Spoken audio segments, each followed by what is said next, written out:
Doctor Yunus যদি ক্ষমতা ছাড়ে বাংলাদেশের ভাগ্যাকাশে অন্ধকার সময় অপেক্ষা করতেছে।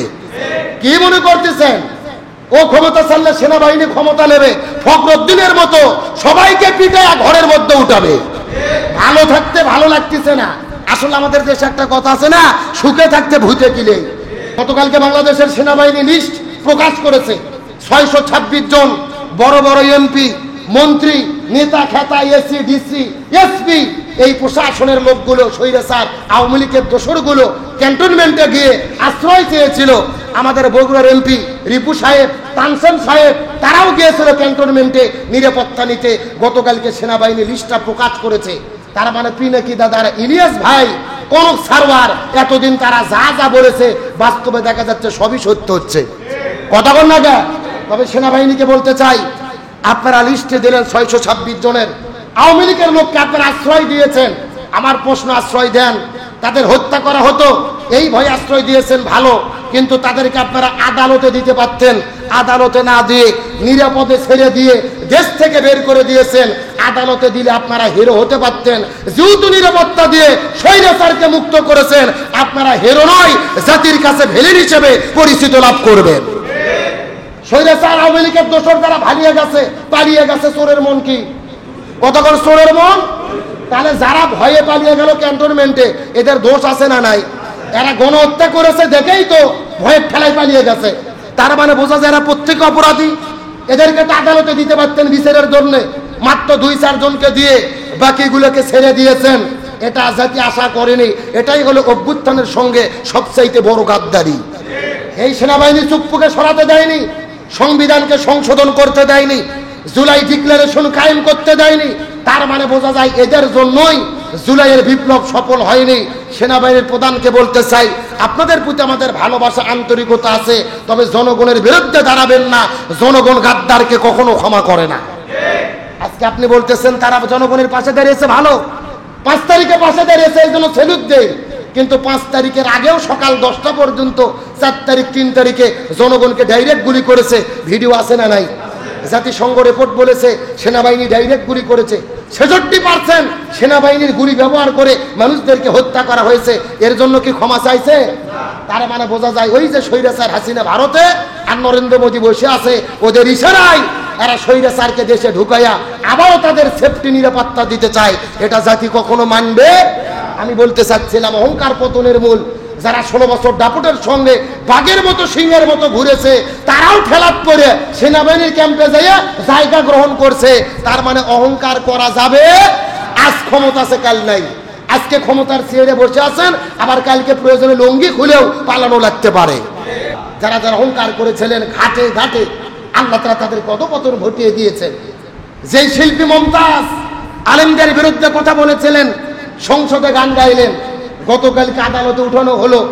এমন ভাবে তাকে ডিম মারা শুরু করেছে, যেই রকম ডিমের বৃষ্টি পড়ে তার পুরো শরীর ডিম দিয়ে মেখে গেল। মমতাজের উপরে যত ডিম পড়ছে বাংলাদেশের ইতিহাসে এত ডিম কোনো নেতার উপরে পড়েনি। কথা বল না গা, একেবারে মনে হচ্ছে ডিমের বৃষ্টি।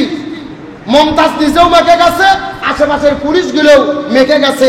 আরবিতে একটা প্রবাদ বাক্য আছে, কামা তাদিনু তুদান, যেমন কর্ম তেমন ফল। জোরে বলেন, যেমন কর্ম। যদিও আমি মনে করি এই নষ্টা মহিলার গায়ে ভালো ডিম মারা উচিত হয়নি। কথা বল না কেন? নষ্টা মহিলার শরীরে নষ্ট ডিমই মারা দরকার ছিল। একটা করে ডিমের দাম 8 টাকা 10 টাকা, ভালো ডিম মারার কোনো দরকার আছে? কিন্তু ওই যাবে ভালো ডিম কিনে, খাসির পরে ডিম, বৃষ্টির মতো ডিম তার মাথার উপরে পড়তেছে। যিনি সংসদে দাঁড়িয়ে সব সময় শেখ হাসিনাকে গানে গানে তেলার পাম মারিয়ে সংসদটাকে নাটকের মঞ্চায়ন করে ফেলেছিল। পত্রিকার মধ্যে দেখলাম 3 মাস ভাইয়ের বাসায় পালিয়ে থেকে মানিকগঞ্জ থেকে ঢাকায় পালিয়ে গেছে বোরকা পরে। জোরে বলেন, কি পরে? সারা জীবন বোরকার বিরোধিতা করেছে, গান গাইতো, শরীয়তের মৌলানা, চোখ দুইটা করছো কানা, মনের পর্দা বড় পর্দা তোমরা খুঁজে পাইলে না, তেতুল হুজুর বুঝলো না। আল্লামা আহমদ শাহ শফি রহিমাহুল্লাহ হুজুরকে বলেছিল তেতুল হুজুর। পর্দার কথা বলার কারণে আল্লামা আহমদ শফিকে বলেছিল তেতুল হুজুর। আজকে তুমি যেই পর্দার বিরুদ্ধে গান বললে, ওই বোরকা পরে এলাকা ছেড়ে ঢাকায় পালিয়ে গেলে, এটাই হলো আল্লাহর খেলা। কথা বল না কেন? ওই তসলিমা নাসরিন আল্লাহর বিরুদ্ধে বলেছিল, পর্দার বিরুদ্ধে বলেছিল, আবার বোরকা পরে ভারতে পালিয়ে গিয়েছিল। মমতাজও পর্দার বিরুদ্ধে গান বলে আবার বোরকা পরেই মানিকগঞ্জ থেকে ঢাকায় পালিয়ে গেছে। তার মানে বোঝা যায় ঠেলার নাম হলো বাবাজি। কন্যাকা বিড়াল কি গাছ ওঠানোর জন্য কোনো মাছ লাগে? বিড়াল মাছ দেখে গাছের চড়ে না, ঠেলা করলেই গাছের চড়ে। কতক্ষণ ঠিক কিনা? এটা হলো আল্লাহর ফায়সালা। আল্লাহ বুঝাইতে চাই, তুমি সারা জীবন পর্দার বিরুদ্ধে বলেছো, হেজাবের বিরুদ্ধে বলেছো, বোরকার বিরুদ্ধে বলেছো, ঠেলাত পরে তুমিই বোরকা পরেছো। তাহলে বোরকা পরে দুনিয়াতে যদি কিছুটা নিরাপত্তা পাওয়া যায়, ওই বোরকা আল্লাহর বিধান যদি হেজাব কোনো মহিলা পালন করে মেনে চলে, আখিরাতটা আল্লাহ তার জন্য নিরাপদ করে দেবে ইনশাআল্লাহ। বলে সারা জীবন ইসলামের বিরুদ্ধে বললে, আল্লামা সাইদিকে বললে রাজাকার, আজারিকে বললে জামাতের প্রোডাক্ট। ওয়াজ মাহফিল ভালো কথা হয় না, খারাপ কথা বেশি হয়। ওয়াজ মাহফিল বন্ধ করে দাও। তুমি আলেমদের বিরুদ্ধে লেগেছো, অপমানিত করেছে কে? এ মমতাজকে অপমানিত করেছে কে? সারা জীবন বলছো ফাইটে যায়, এবার আসল ফাটা বাজতিছে। কথা বল না গা, এখন জেলে গান বলো। সারা জীবন সংসদে গান বলেছো, এখন জেলে গান বলো। এই জন্য বলতেছিলাম, অহংকার হলো পতনের মূল। অহংকার যে করে তার অধপতন কে ঘটিয়ে দেয়? আরো জোরে বলেন। আমার প্রিয় বন্ধুগণ, মুসলমান ভাইরা গভীর মনোযোগ। এই জন্য আল্লাহ সুবহানাহু ওয়া তাআলা বললেন, খবরদার খবরদার, তোমরা অহংকার করতে পারবা না।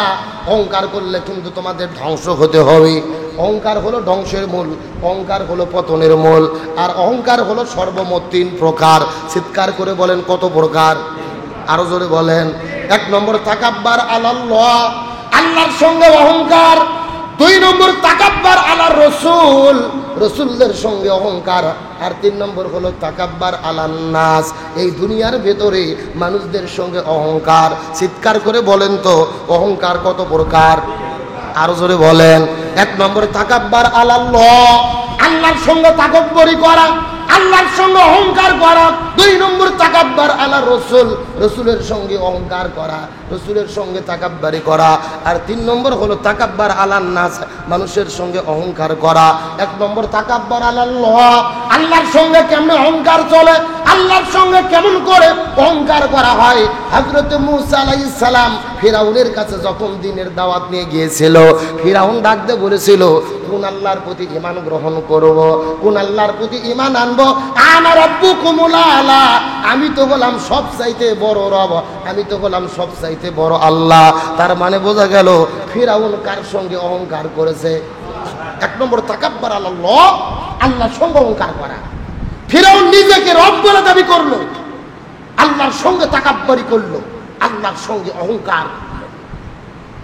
হযরত ইব্রাহিম আলাইহিস সালাম আমাদের জাতির পিতা, যখন তার পিতা নমরুদের কাছে, ইব্রাহিম আলাইহিস সালাম যখন তার পিতা এবং নমরুদের কাছে দ্বীনের দাওয়াত দিয়ে চলে গেলেন, নমরুদকে ডাকতে বললেন, নমরুদ আল্লাহর প্রতি কালেমা পড়ো, ঈমান গ্রহণ করো, কালেমা পড়ে মুসলমান হয়ে যাও। নমরুদকে ডাকতে বলে, ইব্রাহিম তুমি কোন আল্লাহর প্রতি ঈমান আনতে বলতেছো? কোন আল্লাহর প্রতি কালেমা পড়তে বলো? আমি তো প্রভু, আমি তো রব। নাউজুবিল্লাহ বলেন। নমরুদ নিজেকে কি বলে দাবি করলেন? রব বলে দাবি করলেন। হযরত ইব্রাহিম আলাইহিস সালাম বলেন, নমরুদ তুমি কেমন ভাবে রব হবে? রবের মধ্যে যেই যেই গুণ আছে, এইগুলো গুণ তো তোমার ভেতরে নাই, তুমি কখনোই তো রব হতে পারবা না। নমরুদ ডাকতে বলে, ইব্রাহিম তোমার আল্লাহ কি এমন পারে যেই জন্য তোমার আল্লাহকে তুমি রব বলে দাবি করো? বলো তো দেখি তোমার আল্লাহ কি পারে, এমন কোন কাজ পারে যেই কাজ আমি পারি না? ইব্রাহিম ডাকতে বলে, নমরুদ আমার আল্লাহ জীবিতকে মৃত করতে পারে, মৃতকে জীবিত করতে পারে। তুমি যদি রব হও, তুমি যদি আল্লাহ হও, এটা করাইয়া দেখাও তো দেখি। নমরুদ বলে, ইব্রাহিম তোমার আল্লাহ মৃতকে জীবিত করে, আবার জীবিতকে মৃত করে, আমিও তোমাকে জীবিতকে মৃত, মৃতকে জীবিত করে দেখাই দিতে পারবো। এই কথা বলার পরে 2 জন ব্যক্তিকে নমরুদের কাছে নিয়ে আসা হলো। 2 জন ব্যক্তির মধ্যে হাত আর পা গুলো রশিদে বেঁধে ফেলা হলো। নমরুদ তলোয়ার বের করে একজনের গলার মধ্যে চাকু মারলেন, তরোয়াল ডাকাত করলেন, সে পৃথিবী থেকে বিদানে চলে গেল। আর একজন ব্যক্তিকে হাতের দড়িগুলো বাঁধনগুলোকে খুলে ছেড়ে দিল। নমরুদ ডাক দেয় বলে, ইব্রাহিম লক্ষ্য করে দেখো, আমিও জীবন দিতে পারি, আমিও বাঁচাতে পারি, আমিও মারতে পারি। একজনকে মেরে ফেললাম আর একজনকে ছেড়ে দিলাম। ইব্রাহিম নবী ডাক দেয় বলে, এ নমরুদ, তুমি জীবিতকে যদি মৃত করতে পারো, মৃতকে যদি জীবিত করতে পারো, তাহলে ভালোভাবে জেনে নাও আমার আল্লাহ পূর্ব দিকে সূর্য উদিত করে, পশ্চিম দিকে অস্তমিত যায়। তুমি যদি সত্যি সত্যি আল্লাহ হয়ে থাকো, আগামীকাল সকালবেলা সূর্যটা পশ্চিম দিক থেকে উদিত করে দেখায়া দাও। সুবহানাল্লাহ বলে। তুমি যদি এত বড়ই আল্লাহ হছো, তা আমার আল্লাহ সূর্যকে পূর্ব দিক থেকে উদিত করে, পশ্চিম দিকে অস্তমিত করে। তো তুমি যদি আল্লাহ হও, এটা একটু চেঞ্জ করো, আগামীকাল সকালবেলা সূর্য পশ্চিম দিক থেকে উদিত করো, তাহলে আমি মনে করবো হ্যাঁ তুমি আল্লাহ, তোমার ক্ষমতা আছে। সুবহানাল্লাহ বলেন। তাফসীরের মধ্যে এসেছেন হযরত ইব্রাহিম আলাইহিস সালাম এই কথা যখন নমরুদকে বললেন, নমরুদের মুখটা হম্মক হয়ে গেল, চক্ষুটা বন্ধ করলেন, নিজে লজ্জা পাইলেন। জীবন ভিতর তা যুক্তি দিয়ে বাঁচতে পারলাম, কিন্তু সূর্য তো পশ্চিম দিক থেকে উদিত করতে পারবো না। তার মানে নমরুদ ইব্রাহিমের কাছে হার মানলেন। এই যে নমরুদ ইব্রাহিমের কাছে নিজেকে রব বলে দাবি করে ক্ষমতা প্রদর্শনের চেষ্টা করলেন। এর নাম হলো তাকাব্বার আলাল্লাহ, আল্লাহর সঙ্গে অহংকার করা। অহংকার কয় প্রকার? আরে জোরে বলুন, কয় প্রকার? এক নম্বর তাকাব্বার আলাল্লাহ, আল্লাহর সঙ্গে অহংকার করা। আমার বন্ধুগণ, মুসলমান ভাইরা গভীর মনোযোগ। 2 নম্বর তাকাব্বার আলার রাসূল, রাসূলের সঙ্গে অহংকার করা, রাসূলদের সঙ্গে নিজেদের তুলনা করা।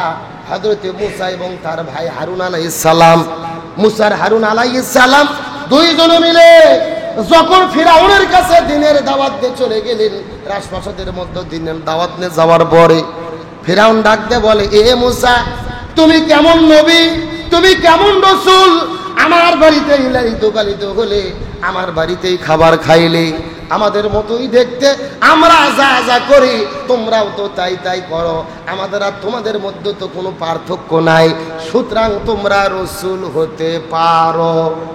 এই জন্য তাকাব্বার আলা রাসূল, রাসূলের সঙ্গে তাকাব্বুরি করা। বিশ্বনবী করিম সাল্লাল্লাহু আলাইহি ওয়াসাল্লাম আবু জাহেল, নমরুদ, ফিরাউন, আবু জেহেলের কাছে যখন নবী দিনের দাওয়াত নিয়ে চলে গেলেন, আবু জেহেলও কিন্তু একই কথা বলেছিল, এ ভাতিজা মুহাম্মদ, তুমি তো আমাদের মতোই দেখতে, আমাদের মতোই তোমাদের কর্ম বলে, আমরাও যা করি তুমিও তো তাই করো, আমাদের মতোই তো তুমি সাধারণ মানুষ, তুমিও নবী হতে পারো না, রাসূল হতে পারো না। তার মানে বোঝা গেল নিজেদেরকে নবী রাসূলের সঙ্গে তুলনা করে অহংকার করা হলো তাকাব্বার আলার রাসূল, নবী রাসূলদের সঙ্গে অহংকার করা, তাকাব্বুরি করা। চিৎকার করে বলেন তো অহংকার কত প্রকার বলেন? 1 নম্বর তাকাব্বার আলাল্লাহ, আল্লাহর সঙ্গে তাকাব্বুরি করা। 2 নম্বর তাকাব্বার আলার রাসূল, রাসূলদের সঙ্গে তাকাব্বুরি করা, রাসূলদের সঙ্গে অহংকার করা। আর 3 নম্বর হলো তাকাব্বার আলান নাস, মানুষদের সঙ্গে মানুষের অহংকার করা, একজন আরেকজনকে অহংকার করা, মানুষের সঙ্গে মানুষের অহংকার করা। চিৎকার করে বলেন তো আমাদের ভেতরে একে অপরের প্রতি অহংকার আছে না নাই? আর একটু জোরে বলেন। আল্লাহ রাব্বুল আলামিন আমাদের সুন্দর চেহারা দিয়েছেন, সুন্দর করে আবহাওয়া দিয়ে সৃষ্টি করেছেন। এমনও সুন্দর মানুষ আছে নিজের চেহারার বড়াই করে। আর একজন ভাইকে আল্লাহ সৃষ্টি করেছে দেখতে কালো, চেহারাটা তেমন ভালো নয়। এই যে ভালো চেহারার মানুষটা খারাপ চেহারার মানুষকে দেখলে অহংকার করে, এই রকম লোক আমাদের দেশের মধ্যে আছে না নাই? আল্লাহ আপনাকে চক্ষু দান করেছে, আল্লাহ যাদেরকে চক্ষু দেয় নাই 2 চোখ বন্ধ করে প্রেরণ করেছেন, চক্ষুওয়ালা ব্যক্তিগুলো অন্ধদেরকে কানা কানা বলে ডাকতেছেন। তার মানে আল্লাহ আপনাকে চক্ষু দিয়েছে, আপনি চোখের অহংকার করেন। আল্লাহ ভালো চেহারা দিয়েছে, এই চেহারার অহংকার করেন। আল্লাহ ভালো আপনাকে পা দিয়েছে, ভালোভাবে হাঁটতে পারেন। ন্যাংরা খোড়া মানুষগুলো ভালোভাবে হাঁটতে পারে না, আপনি তাদেরকে দিয়ে অহংকার করেন। তার মানে নিজেদের দেহ অঙ্গ প্রত্যঙ্গ, নিজের শরীরের মাধ্যমে অহংকার আছে না নাই? আল্লাহ আপনাকে ভালো কণ্ঠ দিয়েছে, ভালো গান বলতে পারেন, ভালো গজল বলতে পারেন, ভালো ওয়াজ করতে পারেন, ভালো কণ্ঠ আল্লাহ তাআলা আপনাকে দান করেছেন, কিন্তু যার ভালো কণ্ঠ আল্লাহ তাআলা দান করে নাই, আপনি তাকে ইনসাল্ট করে কথা বলেন, তার মানে অহংকার করেন, কণ্ঠের অহংকার। আল্লাহ আপনাকে ভালো দান করলেন, আল্লাহ তাকে দান করেন নাই। চিৎকার করে বলেন তো, ভালো মন্দ দেওয়ার মালিক কে? আরো জোরে বলেন। এই যে মানুষের সঙ্গে মানুষের অহংকার, এই যে দেহের অহংকার, লক্ষ্য করে দেখেন, আল্লাহ তাআলা আপনাকে গ্রামের মাতবর বানাই দিয়েছেন, 40-50 বিঘা জমির আপনি মালিক। গ্রামের গরিব দুঃখী মানুষ আছে যাদের কোনো জায়গা জমি নাই, মানুষের বাসায় কিষেন দিয়ে খেটে খামার কাজ করে খায়। আল্লাহ আপনাকে 40-50 বিঘা জমি দান করেছেন, মাতবর হয়েছেন, গ্রামের কোটি কোটি টাকার সম্পদ রয়েছে। আর একজনকে আল্লাহ তাআলা জমি দেয় নাই, সম্পদ দেয় নাই। আপনি বড় লোক হওয়ার কারণে, সম্পদশালী হওয়ার কারণে ওই গরিবদের প্রতি অহংকার করে। এইরকম সম্পদশালী লোক আছে না নাই? জোরে বলেন না কেন? আপনি সম্পদশালী, 40-50 বিঘা জমি আল্লাহ আপনাকে দিয়েছে, আপনি মালিক, আপনার ব্যবসা প্রতিষ্ঠান আছে। গরিব মানুষকে আপনি দুই চোখে দেখতে পারেন না। আপনি এমন ভাবে হাঁটেন, হাঁটার একটা মোশন আপনার, পুরো রাস্তা লাগে। এমন লোক আছে এমন ভাবে হেঁটে যায়, গরিব মানুষকে সাইড পর্যন্ত দিতে চায় না। কতক্ষণ না গায়? এই যে আপনার অহংকার, আপনার হাঁটার অহংকার, আপনার জমির অহংকার, আপনার কোটি কোটি টাকার ব্যবসা রয়েছে। একটা শ্রমিক খেতে খামারে কাজ করে, আপনি টাকার অহংকারে ওই লোক আপনার কাছে দিতে পারে না। আমার এত কোটি টাকা রয়েছে, আমার এত বিঘা জমি রয়েছে, আমার এত সম্পদ রয়েছে, আমার এত কিছু আছে, তোমার কিচ্ছু নাই। এই যে আমার আছে তোমার নাই, এটার নাম কি? আরো জোরে বলেন। অহংকার। আরে অহংকার হলো সবকিছু ধ্বংস এবং অধঃপতনের মূল। আমরা প্রতিনিয়ত অহংকার করে যাচ্ছি। আল্লাহ আপনাকে তৌফিক দিয়েছে, হজ করেছেন 5 বার। জিজ্ঞেস করেছে মুরব্বী, আপনি কি হজ করেছেন? করেছি বললেই কিন্তু উত্তর হয়। ও বলতেছে আল্লাহর রহমতে 5 বার গেছি। কথা কি বোঝেন নাই? কয়বার? 5 বার গেছি। ও যে বুঝাচ্ছে আমি 5 বার গেছি। মনের মধ্যে অহংকার থাকলে তার জবাব নেবে কে? আরো জোরে বলেন। আপনার কি জমি জমা আছে? জমি ধানি আছে 20 বিঘে, বাজার আছে 10 বিঘে, পুকুর অনেক আছে, হিসেব নেই। কথা কি বোঝেন নাই? অহংকার নাই? অহংকার ভেতরে আছে না নাই? ব্যবসা প্রতিষ্ঠান, লক্ষ কোটি টাকা, হিসাব নাই। এত জমি, এত অহংকার, প্রত্যেকটা জায়গায় আপনি অহংকার করেন। আল্লাহ বলেন অহংকার হলো আমার চাদর। যারা অহংকার করে, আমার চাদর না টানাটানি করে, তাদের এও জগৎ পরজগৎকে কে ধ্বংস করে দেবেন? আরো জোরে বলেন। আমার বন্ধুগণ, মুসলমান ভাইরা, গভীর মনোযোগ। এই জন্য খবরদার, খবরদার, সাবধান, সাবধান, সাবধান। অহংকার করা যাবে না। অহংকার করলেই কিন্তু অধঃপতন হবে। যখন অহংকার করবেন আপনি ধ্বংস হয়ে যাবেন। অহংকার করার কারণে আপনার কিন্তু পতন চলে আসবে। আপনি যত ক্ষমতাশালী লোক হন না কেন, এই দুনিয়ার মধ্য থেকে আপনাদেরকে বিদায় নিতে হবে। চিৎকার করে বলেন তো, এই পৃথিবীর মধ্যে যে আমরা আগমন করেছি, এসে থাকার জন্য নাকি যাওয়ার জন্য? আপনার দাদার জমি ছিল 100 বিঘা, 5 ভাই মিলে 20 বিঘা করে ভাগ পেয়েছেন। আপনার দাদা কিন্তু জমিন থেকে বিদায় নিয়ে চলে গেছে। আল্লাহ আপনাকে 20 বিঘা জমির মালিক করেছেন, আপনিও বিদায় নিয়ে চলে যাবেন। আপনার ছেলে পেলে কিন্তু ভাগ বাটোয়া করে খাবে। আল্লাহ আপনাকে 4টা গাড়ি দিয়েছে, কোটি টাকার ব্যবসা আল্লাহ আপনাকে দান করেছে। কোনো কিছুই কিন্তু থাকবে না, সব কিছু রেখে খালি হাত দিয়ে জমিনের মধ্য থেকে বিদায় নিয়ে চলে যাবেন। অহংকার যদি করে থাকেন, এই দুনিয়ার সমস্ত আমলগুলোকে আপনি ধ্বংস করে বিদায় নিয়ে চলে গেলেন। অহংকার করেছিল ফিরাউন, অহংকার করেছে নমরুদ, নিজেদেরকে রব বলে দাবি করেছে, আল্লাহর সঙ্গে টিক্কা মেরেছে, রাসূলের সঙ্গে তারা টিক্কা মেরেছে, আল্লাহ রাসূলের সঙ্গে তারা বেয়াদবি করেছে। আল্লাহর ক্ষমতা আছে, রাসূলদেরও সম্মান আছে, কিন্তু ফিরাউন নমরুদ দুনিয়ার ভেতরে নাই। তার মানে বোঝা গেল অহংকার করে দুনিয়ায় কেউ থাকতে পারে না। অহংকার করলে অবশ্যই তাকে বিদায় নিতে। কিসের অহংকার আপনি করবেন? কিসের আপনার জমি, কিসের কোটি টাকা? আপনি আমি মানুষ। হঠাৎ করে আল্লাহ যদি 3 বার পাতলা পায়খানা দেয়, বাড়িতে যাওয়ার পরে ভোগ বলে মাও আর ছেলেক বলে ভাই। কতক্ষণ লাগে? কিসের আপনার অহংকার? আল্লাহ যদি চাই 5 সেকেন্ড আপনি অসুস্থ, 5 মিনিটে আপনি অসুস্থ, এই আছেন এই নেই, এই বেঁচে আছেন এই মারা গেছেন, আপনার নাম আব্দুল কুদ্দুস আব্দুর রহিম নেই, আপনি লাশ হয়ে গেছেন, এই জন্য কিসের অহংকার, কিসের দুনিয়া? অহংকার যারা করে পতন তাদেরকে কে ঘটিয়ে দেয়? সুতরাং সবাইকে বলি অহংকার থেকে বেঁচে থাকি। রাসূল বললেন তিনটা জিনিস থেকে বেঁচে থাকো, লোভ, হিংসা, অহংকার। তিনটা জিনিস মানুষকে ধ্বংস করে দেয়। আজকেও যারা নতুন করে আবারও ক্ষমতা পেয়েছে এদেরকেও বলি, যারা অহংকার করে 16 বছর স্বৈরাচারী করে বিদায় নিয়েছে, আবার নতুন করে ক্ষমতা পাইয়া তোমরা অহংকার করো না। অহংকার করলে তোমাদেরও বিদায় নিতে হবে।